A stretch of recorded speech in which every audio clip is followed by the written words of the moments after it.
I'm Josh. I'm Charlie. And today we'll be talking about perovskite solar panels, what they are and whether they're worth waiting for. Spoiler alert, no. Firstly, what are perovskite solar panels? Well, they are a newish type of solar panel. They are made of metal halide perovskites, which is a man-made material comprised of organic matter, metals including lead and tin, and various other chemical compounds. It was first used in solar in 2009 when researchers in Japan developed the first perovskite solar cell. There is also a natural material called perovskite, although this crucially has nothing to do with perovskite solar panels. It was first discovered in the Ural Mountains in 1839 by a German scientist, but for the purposes of learning about perovskite solar panels, you don't need to know anything else about the natural material in the mountains. The next question, how are they different to traditional crystalline solar panels? Well, apart from being made with different materials, they're fundamentally the same in that they both use the photovoltaic process. Yes. So with both types of panel, photons from the sun hit the panel and it gets converted into electricity. Yes. In fact, the main difference for perovskite solar panels is that they can be developed in less energy-intensive ways and are usually much more efficient than other crystalline solar panels. There are, however, a lot of downsides, which we'll go into later. Turns out, perovskite on its own, not bad. But perovskite, when combined with other materials, can be much, much better. So researchers have recently combined perovskite with organic molecules to create organic perovskite tandem cells. Makes sense. Absolutely. They've also combined perovskite with copper, indium, gallium selenide, or thin film, to make perovskite thin film cells. And in fact, Japan has recently invested £1 billion in research to produce this technology. Wow. Yeah. Well, the combination that's taken the world by storm is the perovskite silicon tandem solar cell. Not surprising that the most popular solar panel material is the one they're combining it with.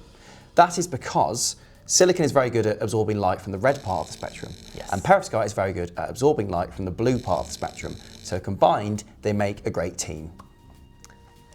Yar, what that be on the horizon? Likers and subscribers! Oh, it be! The reason that perovskite solar panels have caught the world's attention is because of how efficient they are. Yeah. Efficiency in the world of solar is the percentage of natural light that a solar panel can convert into electricity. All things being equal, panels with higher efficiency are going to produce more electricity and provide better energy bill savings. Yes. The current record for perovskite solar panel efficiency is held by Chinese manufacturer Trina Solar, who in June 2025 achieved an efficiency of 30.6%. Yeah. And you won't be surprised to hear that this is a perovskite silicon tandem solar panel. Yes, and that is quite significantly higher than the current modern monocrystalline solar panels have reached. They've hit 25% efficiency. However, there's no good having a high efficiency rating for your solar panels if you can't get them. Intriguing. We'll explore that shortly. We will indeed. That leads us on nicely to the pros and cons of perovskite solar panels. Let's start with the pros, shall we? Yes. Perfect. So firstly, high efficiency. As we mentioned before, 30.6% is the high water mark, which is much higher than current modern monocrystalline solar panels. However, those current solar panels can hit 22 to 25% efficiency, quite commonly, which still will produce massive energy bill savings for all households. Yeah, so on average, a solar and battery system in the UK can cut your electricity bills by 86%, and that is based on data from more than 150 systems that SunSave installed in 2024. The second big advantage of perovskite solar panels is a low manufacturing cost. They can be produced using faster, more efficient techniques than traditional crystalline panels, which in theory will bring down the cost of the panels, but this isn't likely to have much of an impact on the actual total cost of having a solar panel installation at home. Yes, absolutely, and that is because the cost of solar panels is already extremely low, considering that the main costs of a solar panel installation are the scaffolding and labour, which perovskite technology wouldn't change. And let's move on to the cons, shall we? Yes. First one, unresolved stability issues. So when you move perovskite solar panels out of the lab into the real world, you encounter some issues. They can't deal very well with pretty common things such as moisture, oxygen, UV light, and elevated temperatures. Those do sound quite common. They are extremely common. Perovskite cells also suffer disproportionately from something called reverse bias, which is an electrical process triggered by partial shading that can lead to hotspots, which eventually cause damage to solar panels. The second disadvantage is pretty major, and it's that you can't actually have perovskite solar panels in the UK. It's a pretty big disadvantage. Yeah, you can't get them for domestic applications, like put them on your roof. So far around the world, they've only been used in fairly limited commercial applications, so solar farms in the US and China. And also the stability issues that you just mentioned will need to be resolved before they're at all ready to be put on people's rooftops. Absolutely. Thirdly, they have a comparatively short lifespan, which isn't particularly surprising considering how they can't really deal with such elements as moisture and oxygen.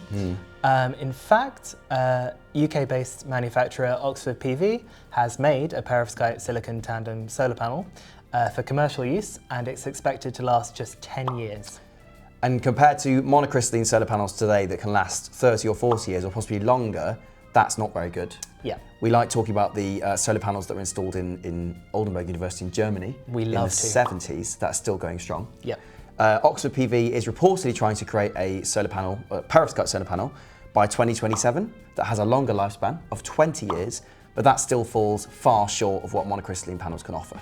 The fourth disadvantage is that they contain lead. The best perovskite solar panels tend to perform best when they're made with a soluble form of lead. Yes, and if perovskite solar panels aren't disposed of properly and safely, this lead can leach into groundwater, soil and the environment, which can harm local wildlife. There you have it, perovskite solar panels, an exciting technology with a fair few problems. It's also not clear when they'll be available in the UK. Oxford PV has said that they intend to pilot residential applications, but have only said that they will do so in the coming years.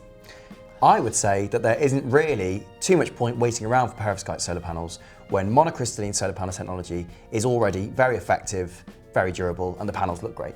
I would agree. If you're put off by the high upfront cost of solar, I would also recommend SunSave Plus, which is the UK's first solar subscription, and it means you can switch to solar with no upfront costs and instead make fixed monthly payments. You can learn more about our subscription via the link down below. Please also subscribe to our channel for a regular stream of videos. Goodbye. Goodbye.